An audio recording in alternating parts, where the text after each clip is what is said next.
నిజమైన భక్తి ఎలా ఉంటుందంటే, దేవుడు మనం అడగకపోయినా సరే, దేవుడి దగ్గరకు వెళ్ళి నమస్కరించి, ఆయన్ని భక్తితో చూసి తిరిగి వస్తే, మన కష్టాలను ఆయన తెలుసుకొని పరిష్కరిస్తాడు. మన కోరికలను ఆయన చూసి పరిష్కరిస్తాడు.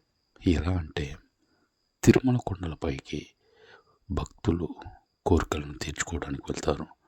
కొంతమంది ధనం కోసం, మరికొంతమంది ఆరోగ్యం కోసం, మరికొంతమంది సమస్యలు పరిష్కరించుకోవడం కోసం.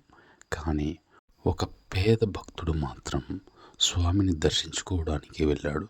దర్శించుకొని తన కోరికలేమీ చెప్పలేదు. తిరిగి ఇంటికి వెళ్ళిపోయాడు. ఇంటికి వెళ్ళేసరికి స్వామివారు తన కష్టాలన్నీ తీర్చేశాడు.